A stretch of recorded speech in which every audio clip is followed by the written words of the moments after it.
মানুষ যখন কোনো শক্তি লাভ করে তখন সে নিজেকে বলশালী মনে করে। শক্তি লাভ করলেই তার মধ্যে অহংকার চলে আসে, অভিমান চলে আসে। তার কারণ হলো সে একটা সহজ কথা বুঝতেই পারে না। এই সব যা হচ্ছে সময়ের জন্য হচ্ছে। সময়ের থেকে বেশি বলশালী আর কেউ নেই।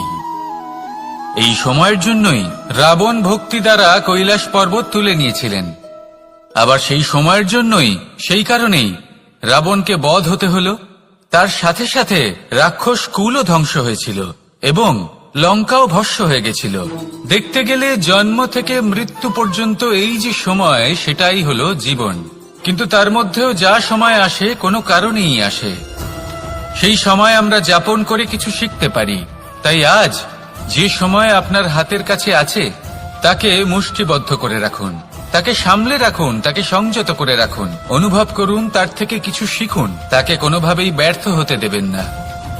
আর এটা জেনে রাখুন যে ভবিষ্যতে যা কিছু হতে পারে, যা কিছু হতে চলেছে, সেটা না আপনি জানেন আর না তা আপনার বশে রয়েছে। সেই জন্য আজ অহংকার বা অভিমান করে নিজের ভবিষ্যতের ক্ষতি করবেন না, সেই অনর্থ ঘটাবেন না। এটাই হলো সময়ের অর্থ। আসুন আমার সাথে ভালোবেসে বলুন, রাধা রাধা। আমরা সকলে জীবনে ঈশ্বরের কাছে কিছু না কিছু প্রার্থনা করি, আর ঈশ্বর যখন আমাদের মনস্কামনা পূরণ করেন তখন আমরা প্রসন্ন হয়ে যাই। কিন্তু যখন ঈশ্বর আমাদের মনস্কামনা পূর্ণ করেন না, তখন আমরা ভাবি, সন্দেহ করি যে সত্যি ঈশ্বর আছেন। আপনাকে একটা কথা বলি, আপনি যদি ঈশ্বরের সম্মুখে নিজের ইচ্ছে বা মনস্কামনা রাখেন আর ঈশ্বর তা পূরণ করেন, তার অর্থ হলো ঈশ্বর এটা জানেন যে আপনার তার প্রয়োজন রয়েছে। কিন্তু যদি আপনি কামনা করেন আর তা পূর্ণ না হয়, তাহলে শুধু এটা মনে রাখবেন যে ঈশ্বর সেই সব দেখতে পান যা আপনি দেখতে পাচ্ছেন না। দ্বিতীয় কারণ হলো এটা, ঈশ্বর এটা খুব ভালো করে জানেন যে যে ইচ্ছে আপনি রাখছেন সেই ইচ্ছে আপনি নিজের জোরে পূর্ণ করতে পারেন। তাই যদি আপনার ইচ্ছে ঈশ্বর পূর্ণ করেন, তাকে ধন্যবাদ জানান। আর যদি উনি আপনার ইচ্ছে পূর্ণ না করেন, তাহলে আরো ধন্যবাদ জানান। কারণ হয় উনি আপনার মঙ্গল চাইছেন, বা উনি আপনাকে ততটাই যোগ্য বলে মনে করছেন যে আপনি নিজেই নিজের ইচ্ছে, নিজের স্বপ্ন পূরণ করতে পারবেন। নিজের কর্ম করতে থাকুন, জীবনের সামনে এগোতে থাকুন, আর আমার সাথে ভালোবেসে বলুন, রাধা রাধা। ভোজন। এই সংসারে যেই হোক না কেন, কোনো মানুষ হোক, কোনো প্রাণী হোক, কোনো কীট হোক বা কোনো বনস্পতি হোক, প্রত্যেকের জন্য ভোজন অতি আবশ্যক। কারণ ভোজন থেকেই শক্তি পাওয়া যায়, আর সেই শক্তি দিয়েই সংসারের, আমাদের জীবনের সমস্ত কার্য করা যায়। এবার এমন এক ধরনের শক্তি হয় যা শীতের ঋতুতে সূর্য থেকে আমরা পেয়ে থাকি, আর আরেক ধরনের উত্তাপ হয় যা দিয়ে ভোজন রান্না করা হয়, সুস্বাদু নানান ধরনের ভোজন।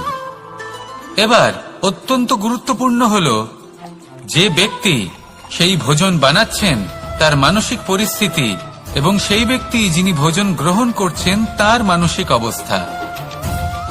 যখনই আপনি ভোজন বানাচ্ছেন তখন ভালোবাসার সাথে কাজটা করুন, ধন্যাত্মক ভাব নিয়ে, সৎ ভাবনার সাথে। কারণ আপনার এই মানসিক স্থিতি শক্তির আকারে সেই খাদ্যের সাথে মিলে মিশে যায়। আর যখনই আপনি ভোজন গ্রহণ করছেন তখন সদ্ভাবনার সাথে, প্রসন্নতার সাথে গ্রহণ করুন, ধন্যাত্মক ভাব নিয়ে। যদি আপনি প্রসন্নতার সাথে রান্না করেন, প্রসন্নতার সাথে খাদ্য গ্রহণ করেন, তাহলে আপনি প্রসন্নই থাকবেন, আর মন সুপ্রসন্ন হয়েই বলবে, রাধা রাধা। মানুষের মানসিকতা এমন হয় যে সে যতটা করে আশা করে যে তার থেকে অনেক বেশি তার বদলে সে পাবে। দেখুন, সবকিছুই আপনার ভাবনা চিন্তার উপর নির্ভর করছে। আপনি যদি ফলের বিষয়ে ভেবে কর্ম করতে থাকেন তাহলে সেটা অনুচিত। জীবনের আসল আনন্দ হলো নিজের কর্ম করতে থাকা, ফলের চিন্তা করা উচিত নয়। যদি আপনি এরকম ভাবেন যে আমি এতটা করছি, আমার এতটা পাওয়া উচিত, সেই ভাবনা অনুচিত। যদি আপনি সেবার মানসিকতা নিয়ে কর্ম করতে থাকেন, কর্মচক্রে প্রবাহিত হন, যদি আপনি এমন ভাবনা রাখেন যে আমি এতটা পাচ্ছি তাই এর থেকে অনেক বেশি আমি কর্ম করব, তাহলে নিশ্চিত রূপে আপনি যতটা করছেন তার থেকে অনেক বেশি আপনি পাবেন। আপনার আশার থেকে অনেক বেশি আপনি পাবেন। শুধু জীবনে অনেক বেশি কাজ করতে থাকুন, ফলের চিন্তা করবেন না। আর মনে রাখবেন, এই ভাবনাই সব থেকে বড় বীজ। কর্মের উপর বিশ্বাস রাখুন। জীবনে যা যা আপনি চান সবই সুখময় হবে। আসুন আর আমার সাথে ভালোবেসে বলুন, রাধা রাধা। একটা গাই আর একটা বাছুরের মধ্যে কেমন সম্পর্ক থাকে?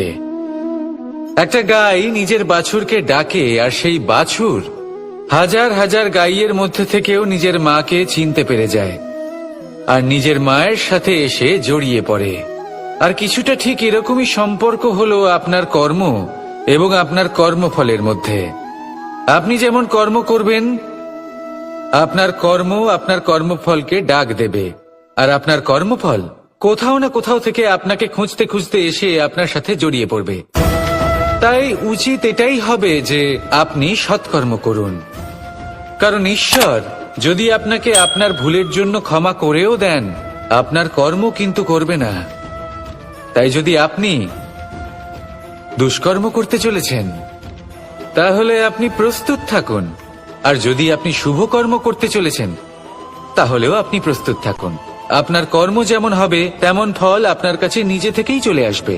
আজ না হোক কাল, কাল না হোক অন্য কোনো সময় অবশ্যই আসবে। আসুন আমার সাথে ভালোবেসে বলুন, রাধা রাধা। কখনো কোনো চাতক পাখিকে দেখেছেন? কথায় আছে যে বছরে মাত্র একবার সে তার তৃষ্ণা মিটিয়ে থাকে, আর তাও আকাশে ভেসে থাকা মেঘের দ্বারা ঘটানো বৃষ্টির জলের ফোঁটা থেকে। আর কোথাও থেকে সে তার তৃষ্ণা পূরণ করে না। সারা বছর সে নিদারুণ গরম সহ্য করে, তীব্র শীতও সহ্য করে, শুধু এই আশা নিয়ে যে বছরে একবার অন্তত সেই মেঘের ঘন ঘটা হবে, বৃষ্টি হবে, আর সে তার তৃষ্ণা নিবারণ করবে। এটা আসলে কি? এটা আসলে বিশ্বাস। সেই বিশ্বাস যে বছরে একবার সেই মেঘ আসবে তৃষ্ণা নিবারণ করতে। যেমন দেখুন, একটা সূর্যমুখী ফুল সারা রাত অন্ধকারের সাথে যুদ্ধ করে, কারণ তার বিশ্বাস যে ভোরবেলায় সূর্য তাকে অবশ্যই দর্শন দেবেন। সেটাও বিশ্বাস ছিল যার উপর ভরসা করে মনু একটা নৌকা নিয়ে বেরিয়ে পড়েছিলেন এবং সমস্ত সৃষ্টিকে প্রলয়ের হাত থেকে বাঁচিয়েছিলেন। সেটাও ছিল ভালোবাসার প্রতি বিশ্বাস যার উপর ভরসা করে বানর এবং ভাল্লুক সেনা নিয়ে শ্রীরাম আক্রমণ করেছিলেন সমস্ত বরদানপ্রাপ্ত অসুরগণ এবং রাক্ষসগণের লঙ্কায় এবং জয় লাভ করেছিলেন। এই বিশ্বাসই হল এই বিশ্বের আশা।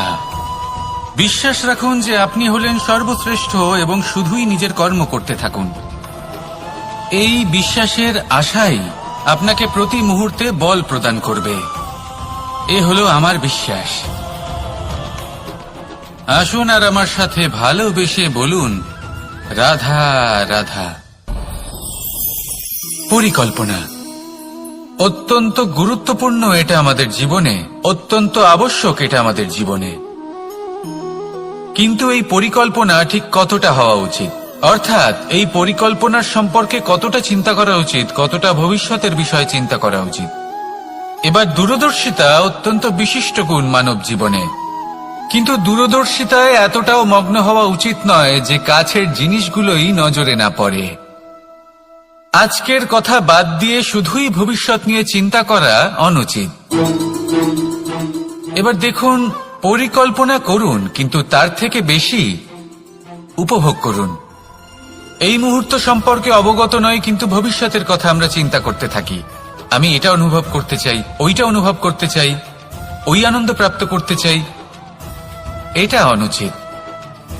পরিকল্পনা করুন, সংযত করুন, কিন্তু আজকে, বর্তমানকে, এই মুহূর্তকে, জীবনের বাস্তবিক আনন্দ এটা, আর জীবনযাপনের সব থেকে শ্রেষ্ঠ পথও এটা।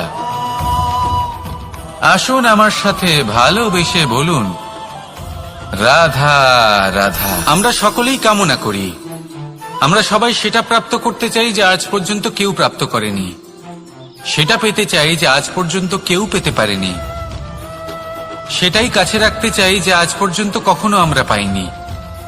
এবার সেটা কিভাবে করা যেতে পারে? যদি আপনি সেটা প্রাপ্ত করতে চান যা আজ পর্যন্ত আপনি কখনো পাননি, তাহলে আপনাকে সেটা করে দেখাতে হবে যা আজ পর্যন্ত আপনি কখনো করেননি। সেই চেষ্টা করতে হবে যা আজ পর্যন্ত কখনো করেননি, সেই পরিশ্রম করতে হবে যা আজ পর্যন্ত কখনো করেননি। তবেই আপনি সেটা পাবেন যা আজ পর্যন্ত কখনো পাননি।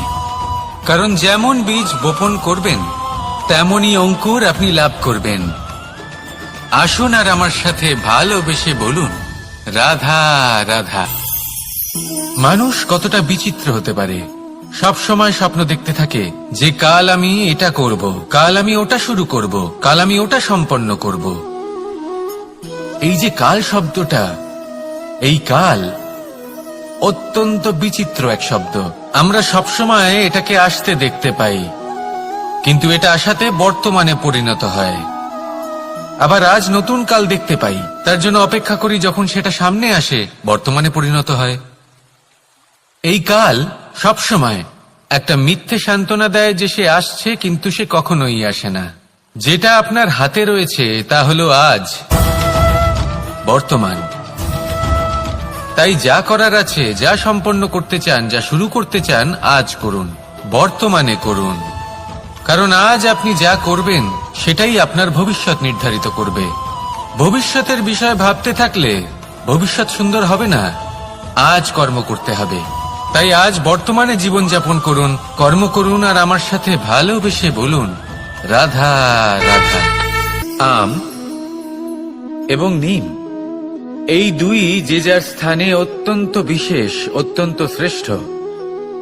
আম আমাদের শক্তি বাড়ায়, আর অন্যদিকে নিম রোগের সাথে লড়াই করার আমাদের ক্ষমতা বাড়ায়। এবার আম অত্যন্ত মিষ্টি হয় আর নিম অত্যন্ত তিক্ত। তাই এই কারণে কি নিমের নিরাশ হওয়া উচিত বা নিজেকে ঘৃণা করা উচিত? তার স্বাদ তিক্ত? কখনোই নয়। দেখুন, নিম তিক্ত, এতে নিমের কোনো দোষ নেই। দোষ হলো জিহ্বার, যে মিষ্টি পছন্দ করে, তিক্ত পছন্দ করে না। কিন্তু যদি আপনি নিজের জীবনে নিমের প্রয়োগ না করেন, তাহলে আপনার রোগ প্রতিরোধ ক্ষমতা বাড়বেই না। তাই নিম হলো অত্যন্ত গুরুত্বপূর্ণ। এর থেকে আপনি কি শিক্ষা পেলেন? এটাই যে জীবনে কখনো অন্য কারোর মাপকাঠি দ্বারা নিজেকে পরখ করবেন না। আপনার যোগ্যতা, আপনার বিশেষত্ব, আপনার গুণ, অপগুণ, এই সব কিছু আপনি নিজে বুঝে নিন, সেটাই যথেষ্ট। আসুন আর আমার সাথে ভালোবেসে বলুন, রাধা রাধা। সৌন্দর্য। মানুষ নিজের সৌন্দর্যের বিষয়ে কতটা ভাবে, চায় যে সে সব থেকে বেশি রূপবান হবে, সব থেকে বেশি সুন্দর হবে। কিন্তু সৌন্দর্যের পরিভাষা কি তা কি সে জানে? কোন মাকে জিজ্ঞেস করুন, ওনার জন্য সৌন্দর্যের পরিভাষা ওনার সন্তান। কোন ভক্তকে জিজ্ঞেস করুন, ওনার জন্য সৌন্দর্যের পরিভাষা ওনার ভগবান। শ্রীরামকে জিজ্ঞেস করুন, ওনার জন্য সৌন্দর্যের পরিভাষা হল হনুমান। ভাঙা হানু, ফুলে যাওয়া মুখ, দেখতে গেলে উনি বানর, লম্বা লেজ, এত নিরীহ যে ওনাকে অমূল্য মালা দিলে সেটা ছিঁড়ে তার ভেতরে শ্রীরামকে খুঁজছিলেন। কিন্তু ওনার ভাবনা কত সুন্দর। উনি এটা বিশ্বাস করেন যে সংসারের যতই মূল্যবান জিনিস দিয়ে এই মালা তৈরি করা হোক না কেন, যদি এর মধ্যে শ্রীরাম না থাকেন তাহলে এর মধ্যে কোনো অর্থ নেই। সৌন্দর্য রূপে নয়, ভাবনায় নিহিত থাকে। যদি আপনি সৌন্দর্য প্রাপ্ত করতে চান তাহলে তা কর্মে নিয়ে আসুন, ভাবনায় এবং বিচারে নিয়ে আসুন। এই সৌন্দর্য আপনার সাথেই থাকবে। যদি আপনি সৌন্দর্যকে রূপের মধ্যে খোঁজেন তাহলে কিছুক্ষণের জন্য পাবেন, সেই সৌন্দর্য সময়ের সাথে হারিয়ে যাবে। সৌন্দর্য যদি পেতে চান, খুঁজতেই চান, তাহলে হৃদয় খুঁজুন, কর্মে খুঁজুন। মন প্রসন্ন হয়ে বলবে, রাধা রাধা। বিপদ আপদ আপনাকে সন্ত্রস্ত করে রাখতে পারে, কিন্তু এই বিপদ প্রত্যেকের জীবনে কোনো না কোনো কারণে থাকে। এটা আপনাকে দেখায় যে আপনার মধ্যে কি খামতি রয়েছে, কেন রয়েছে। এই বিপদ হলো সেই মাধ্যম যার দ্বারা আপনি নিজের দুর্বলতাকে নিজের শক্তিতে পরিবর্তন করতে পারেন। একটা ফুলের দিকে তাকান। একটা ফুল, তার বুকে যখন একটা সূচ বিঁধে এপার ওপার হয়ে যায়, শুধু তখনই আমাদের প্রভুর জন্য ফুলের মালা তৈরি করা যায়। সেই জন্য কখনোই বিপদকে ভয় পাবেন না, তার থেকে দূরে পালাবেন না, একে স্বাগত জানান। বোঝার চেষ্টা করুন এই বিপদ কেন আছে। যদি বিপদকে বুঝতে পারেন তবেই জীবনকে বুঝতে পারবেন। যদি জীবনকে বুঝতে পারেন তবে এই বিপদকে সম্পদে পরিণত করতে পারবেন। আসুন আর আমার সাথে ভালোবেসে বলুন, রাধা রাধা। কথায় আছে, যখন আপনি যুদ্ধক্ষেত্রে দাঁড়িয়ে তখন শত্রুকে পিঠ দেখিয়ে পালিয়ে যাওয়া বা পিছু হটে যাওয়া অত্যন্ত অনুচিত যুদ্ধনীতি হয়। কথায় আছে যে শ্রেষ্ঠ যুদ্ধ নীতি হলো সেটাই যেখানে আপনি অস্ত্র হাতে নিয়ে এগিয়ে যান, সাহসের সাথে যুদ্ধ করে শত্রুকে পরাস্ত করে ফিরে আসেন। আর সেটাই আমি করেছিলাম। তখন মহাভারত রচনা হয়েছিল, কারণ তখন ধর্ম রক্ষা করা আবশ্যক ছিল। কিন্তু এমনও একটা সময় ছিল যখন আমি যুদ্ধ থেকে পালিয়েছি, কারণ তখন প্রজাদের সুরক্ষা বেশি গুরুত্বপূর্ণ ছিল। আমার গায়ে যুদ্ধ বিমুখ হবার কলঙ্ক লাগিয়েছিল। কিন্তু ঠিক আছে, আমি সেটাই করেছিলাম যেটা প্রয়োজনীয় ছিল। শ্রীরামও লঙ্কা গিয়ে রাবণকে হত্যা করার পূর্বে 4 মাস ধরে অপেক্ষা করেছিলেন। অপেক্ষায় ছিলেন কবে সেই সেতু সম্পন্ন হবে। তারপরে গিয়ে রাবণকে পরাস্ত করলেন, তাকে বধ করলেন। জীবনে কখনো কখনো থেমে যাওয়া বা পিছু হটে যাওয়া কার্যকর হতে পারে। এটা প্রত্যেক সময়ের উপরে নির্ভর করে। শত্রু যে কেউ হতে পারে, যখন খুশি আক্রমণ করতে পারে। কোনো মানুষ হতে পারে, আবার কোনো দানবও হতে পারে। আমাদের নিজেদের মানসিকতা হতে পারে, কোনো অসুখ হতে পারে, মহামারীও হতে পারে। সেক্ষেত্রে সেটাই করুন যেটা উচিত মনে হয়। দেখুন, প্রত্যেকবার নারায়ণ তো আপনাকে সাহায্য করতে আসবেন না। অনেক সময় মানুষকে নিজেকেই সেই বাধার সম্মুখীন হয়ে তাকে পরাস্ত করতে হয়। আর এমনিতেও কথায় আছে যে প্রত্যেক নরের মধ্যে নারায়ণ আছেন। তাই অন্তরের নারায়ণকে জাগ্রত করুন, আর যা সমস্যা আছে তাকে সমাপ্ত করে ফেলুন, তা সে যতই পিছু হটে করতে হোক না কেন। আসুন আর আমার সাথে ভালোবেসে বলুন, রাধা রাধা।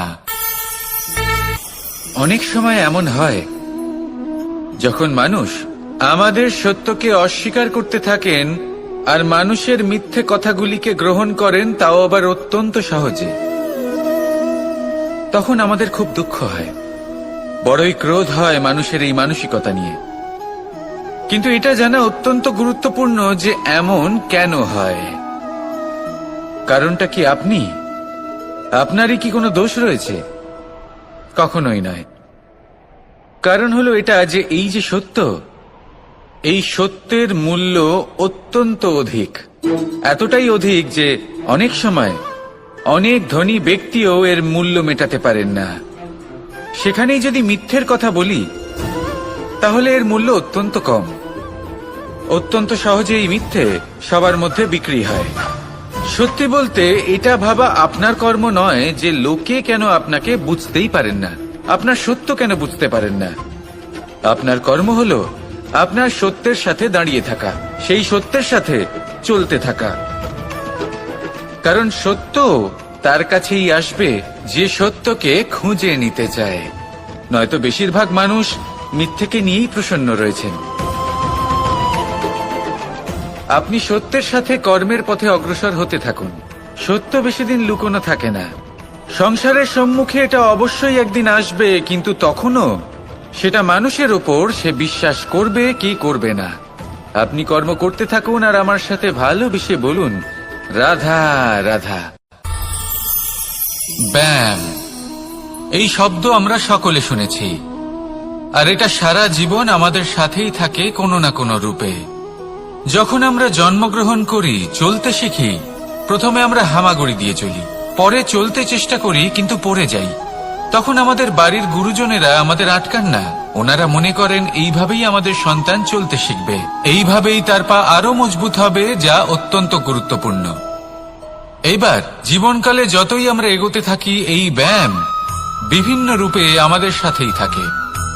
কিন্তু আপনি কি জানেন যে এই ব্যায়ামের তাৎপর্য আসলে কি? আপনি কি জানেন এই ব্যায়ামের মর্ম আসলে কি?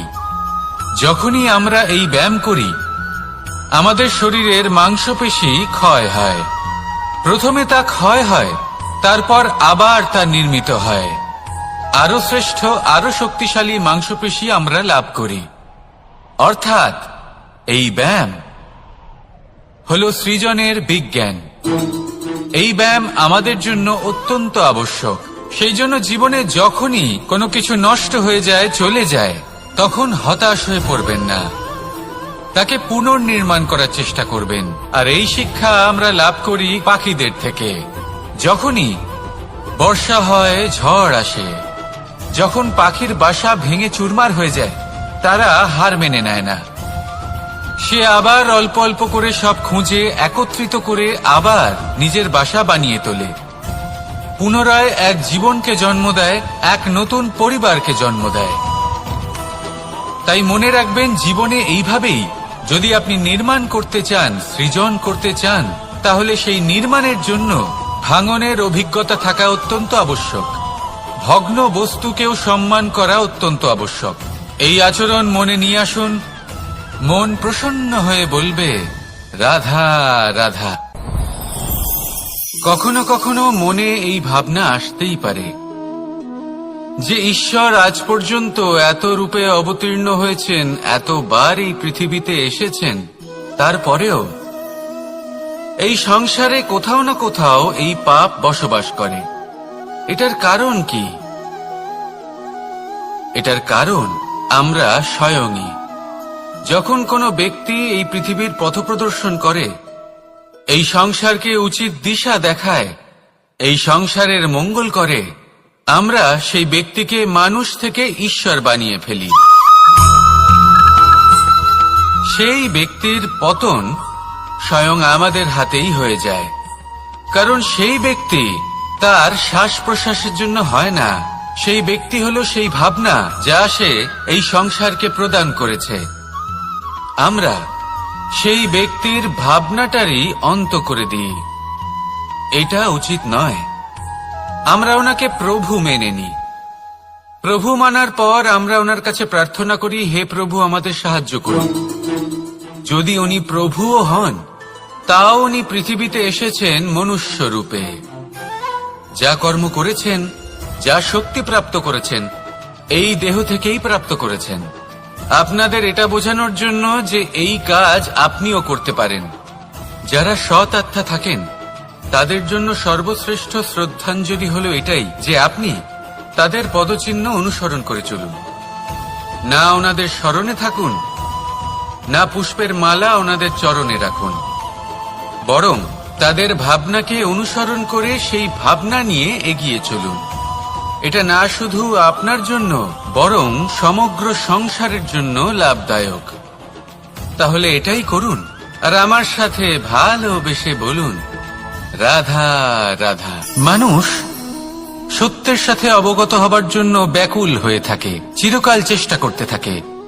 জন্ম থেকেই তার মনে এই ইচ্ছে জাগ্রত হয় সত্যিটা কি সেটা জানতে। এবার এই ইচ্ছে, এটা পূর্ণ কিভাবে করা যেতে পারে? কারণ মনে হয় যে জ্ঞান অর্জন করলেই এই ইচ্ছে পূর্ণ হতে পারে। তাই কেউ কেউ জ্ঞানের পেছনে ছুটতে থাকেন। কেউ এটা ভাবেন যে এই ইচ্ছে পূর্ণ করা যেতে পারে ধন আর শক্তির দ্বারা, তাই তারা ধন আর শক্তি প্রাপ্ত করতে চান। কেউ আবার ভাবেন যে অন্তরের মন্থন দ্বারা এটা সম্ভব হতে পারে। এবার এটাও সত্যি যে মন্থন করলে অমৃত লাভও সম্ভব হতে পারে, কিন্তু তার জন্য এই মন্থন করার জন্য একটা উচিত দিকে অগ্রসর হওয়া প্রয়োজনীয়। উচিত সংযমের দ্বারা সামনে এগোতে হবে, আর কোনো আশা না করে সামনে এগিয়ে যেতে হবে, তবেই এটা সম্ভব হতে পারে। একটা বাদ্যযন্ত্রের কথা ভেবে দেখা যাক। তার থেকে সুর তখনই নির্গত হয় যখন তার তারগুলি ঠিক করে বাঁধা হয়। যদি বেশি বেঁধে ফেলা হয় তাহলে তার ছেড়ে যেতে পারে, আর যদি ঢিলে থেকে যায় তাহলে তার থেকে উচিত সুর নির্গত হবে না। একটা অত্যন্ত গুরুত্বপূর্ণ কথা মনে রাখবেন, সত্যকে লাভ করার প্রাথমিক আধার হল অনুশাসন। জীবনে এই অনুশাসন আনুন, সত্য আপনা আপনি আপনার কাছে চলে আসবে, আর এই মন প্রসন্ন হয়ে বলবে রাধা রাধা।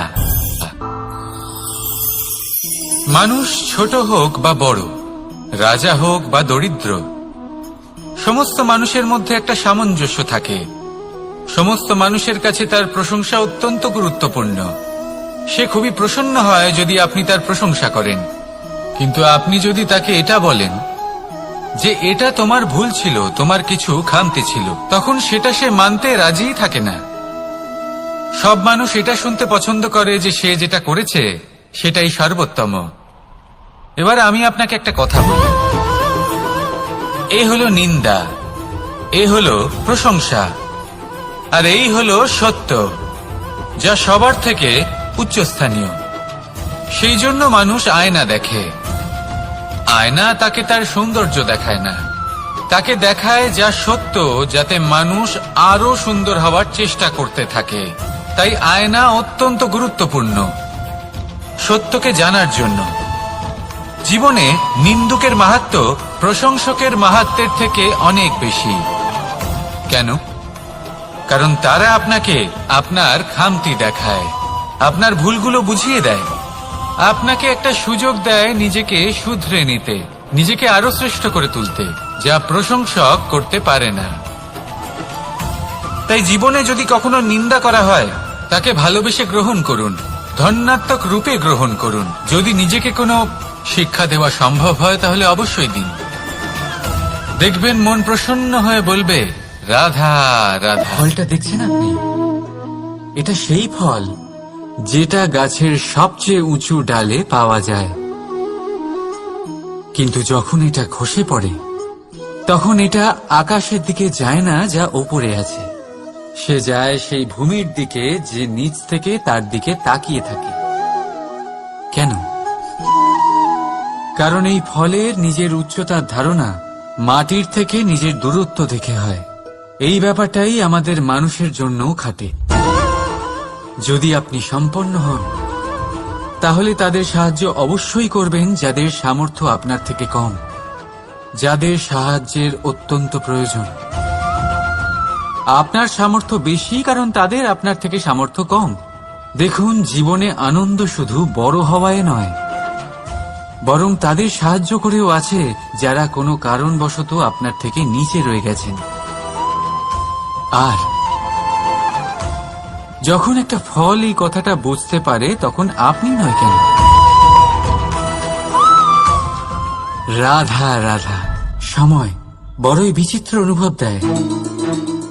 যখন অপেক্ষা করছেন তখন অনেক লম্বা হয়ে যায়। প্রতিটা মুহূর্ত একটা গোটা দিনের মতো মনে হয়। ঠিক সেইভাবেই যদি কোথাও যেতে দেরি হয় তখন সময় দৌড়তে থাকে, প্রসন্নতায় বয়ে যায় আর নিরাশায় থমকে যায়। আপনদের সাথে থাকলে সময়ের খেয়ালই থাকে না, শত্রুদের সাথে থাকলে সেই সময়ই খারাপ হয়ে যায়। কিন্তু এটাই কি সত্যি বাস্তব? না, সময় তো সময়ই হয়, নিজের গতিতেই চলে সে। শুধু সেই গতির আভাস আমাদের মানসিক অবস্থা অনুযায়ী বদলে যেতে থাকে। তাই এই সমস্যা সময়ের নয়, আমাদের মানসিকতা। তাই নিজেকে খুশি রাখুন, অন্যদেরও খুশি রাখুন। আগের সমস্ত ঘটনা ভুলে যান আর একটা উজ্জ্বল ভবিষ্যতের দিকে অগ্রসর হন। সময় সবসময় ভালোই লাগবে। প্রেম করুন সবার সাথে, সময় সবসময় সুখেই কাটবে। রাধা রাধা। অগ্নি জীবনে খুব মহত্বপূর্ণ হয়। এই অগ্নি, এই অগ্নি উজ্জ্বলতা হয়ে আমাদের জীবিত রাখে। কিন্তু ভাবুন, যদি এই উজ্জ্বলতা ক্রোধের অগ্নি হয়ে দিকভ্রষ্ট হয়, তাহলে কি হবে? একটা ছোট পাতা দিয়ে শুরু করে গোটা বনকে ছারখার করে দিতে পারে। ঠিক সেরকমই মানুষের ক্রোধের আগুনও অন্যদের তো ভস্ম করেই, কিন্তু তার পূর্বে স্বয়ং নিজেকেই ভস্ম করে দেয়। তাহলে কি করা যায়? কি করে নিয়ন্ত্রণ করা যায় তাকে? উত্তর হলো তাতে জল ঢেলে দিয়ে, জলের মতো বইতে দিন নাকি। ঠিক সেইভাবে যেমন সূর্য নিজের অগ্নিকে তেজ বানিয়ে আপনার কাছে পৌঁছে দেয়। এটাই পার্থক্য সূর্যের অগ্নি আর ক্রোধের অগ্নির মধ্যে। সূর্যের অগ্নি বিচ্ছুরিত হয়ে প্রতিফলিত হয়ে আসে, আর সেই জন্যই তাকে তেজ বলা হয়। অন্যদিকে আমাদের ক্রোধের আগুনের কোনো সীমাই থাকে না। তাহলে নিজের অন্তরের শক্তিকে ক্রোধের আগুন বানিয়ে জ্বালাতে চান, নাকি উজ্জ্বলতা বানিয়ে বিস্তারিত করতে চান? সিদ্ধান্ত আপনার।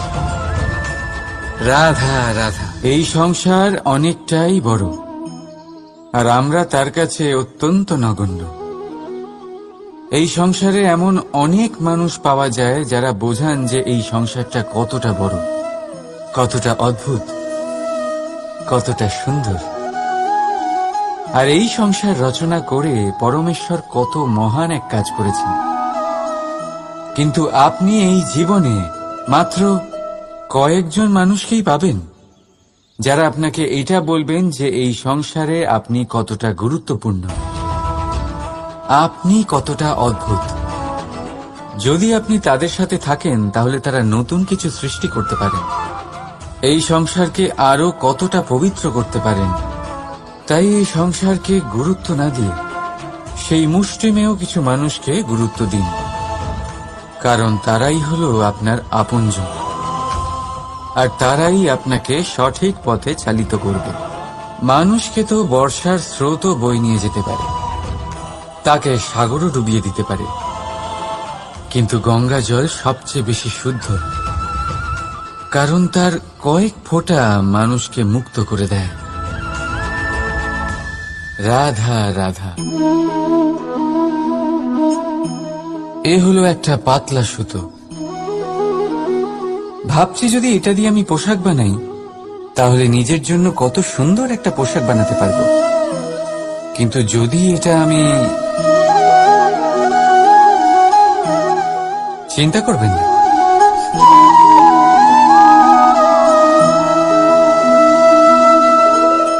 দেখুন এই সুতো জোড়া লেগে গেল।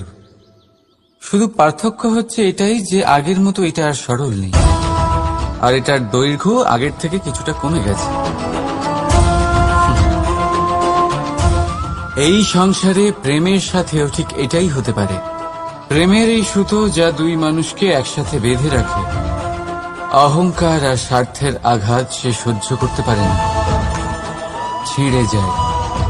চেষ্টা করলে আবার এই সম্পর্ক হয়তো জোড়া লাগতে পারে, কিন্তু তা আগের মতো কখনোই থাকে না, কারণ মনে গিট পড়ে যায়। সেই জন্য প্রেমকে স্নেহের সাথে সামলে রাখুন, অহংকার আর স্বার্থের থেকে দূরে থাকুন। রাধা রাধা। আগুন কি করে? জ্বালায়। সেটা কাঠই হোক, কয়লা হোক, বস্ত্র হোক, যাই আপনি আগুনে দেবেন তা ভস্ম হয়ে যাবে। কিন্তু সোনা, যদি আপনি সোনা আগুনে ফেলেন তাহলে তা কুন্দন হয়ে নিজের অস্তিত্ব তৈরি করে। যদি আপনি লোহা গরম করেন তাহলে তা ইস্পাত হয়ে যায়। কেন? কেন হয় এরকম? কারণ তাদের অন্তরের আগুন জ্বালানোর আগুনের থেকে অনেক বেশি তীব্র হয়। এই আগুন হলো পবিত্রতার, এই আগুন হলো নিশ্চয়তার। যদি আপনার লক্ষ্য স্থির থাকে, আপনার ইচ্ছে দৃঢ় হয়, তাহলে কুন্দন হয়ে বেরোবেন, ইস্পাত হয়ে বাঁচবেন, অন্তর থেকে শক্তি পাবেন, আর কেউ আপনার সাথে কোনো অনিষ্ট করতে পারবে না। রাধা রাধা। মানুষের জীবন কি? আপনি বলতে পারেন জন্ম আর মৃত্যুর মধ্যেকার সময়। আর মৃত্যু কখন হয়? যখন মানুষ শ্বাস নেওয়া বন্ধ করে দেয়, হাত পা নাড়ানো বন্ধ করে দেয়, ভাবা ছেড়ে দেয়। এমনটা নয়, মানুষের অন্তর। তার মৃত্যু তখনই হয় যখন তার অন্তরের করুণা শেষ হয়ে যায়। করুণা সেই ভাব যা মানুষকে মানুষ করে তোলে, যা এক মানুষকে আরেক মানুষের কষ্টে তার প্রয়োজনীয়তা অনুভব করে, আর সেটাই তাকে শক্তি দেয় অন্য কাউকে সহায়তা করার জন্য, তাকে পাত্র করে এই সৃষ্টির নিয়ন্তা হবার জন্য। দেখুন, এই সংসারে মৃত্যু কেবলমাত্র একবারই হয়, তাই তার আগে কেন মরব? এই করুণাকে কেন মারব? নিজের মনুষ্যত্ব বজায় রাখুন। মৃত্যুর পরেও আপনি জীবিত থাকবেন। রাধা রাধা। এটা হলো সূচ, আর এটা হলো তলোয়ার। এবারে আপনারা বলুন, আপনাদের দৃষ্টিকোণ থেকে এই দুই বস্তুর মধ্যে কোনটা বেশি শক্তিশালী আর গুরুত্বপূর্ণ হতে পারে? আপনি বলবেন তলোয়ারই সবচেয়ে শক্তিশালী বা গুরুত্বপূর্ণ। আচ্ছা, মানলাম যে তলোয়ার বেশি ভারী হয়। তলোয়ার আপনাকে যুদ্ধে বিজয়ী করে, যুদ্ধে শত্রুর বিনাশ করে, কিন্তু তলোয়ার দিয়ে আপনি কখনো আপনার বস্ত্র সেলাই করতে পারবেন না। যদি আপনার পায়ে কাঁটা ফুটে যায়, তা আপনি তলোয়ার দিয়ে বের করতে পারবেন না। আপনাকে সূচের ব্যবহার করতেই হবে। এবারে বলুন, তলোয়ার পেয়ে যাওয়ার পরে এইভাবে সূচকে হারিয়ে ফেলা কি ঠিক হবে?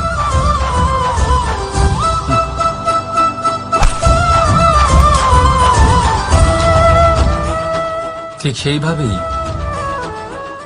জীবনে সম্পন্ন বন্ধু পাওয়ার পরেও আপনার সেই বন্ধুদের হারাবেন না যারা কম সম্পন্ন, দরিদ্র।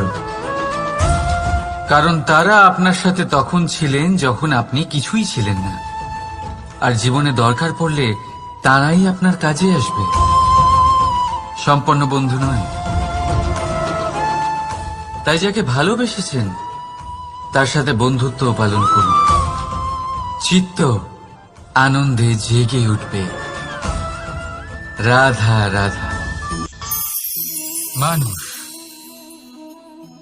কোন ব্যক্তির নির্মাণ হয় কিভাবে?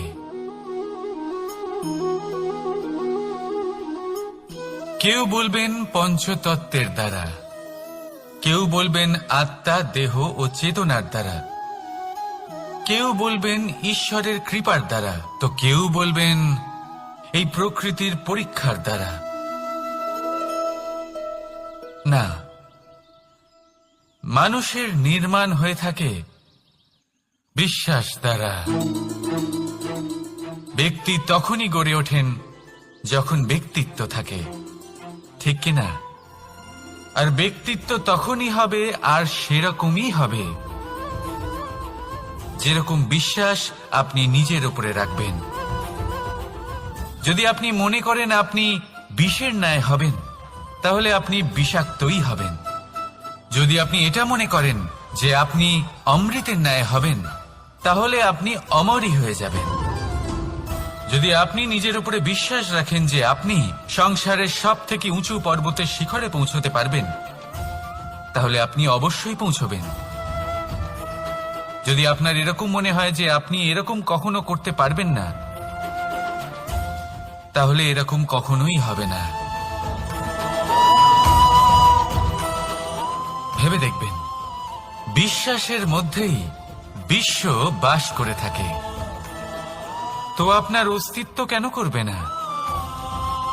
যেমন বিশ্বাস আপনি নিজের উপরে রাখবেন, তেমনই আপনি হয়ে উঠবেন। সেই জন্য নিজের উপরে বিশ্বাস রাখুন। আর হ্যাঁ, ভালোবেসে বলুন রাধা রাধা।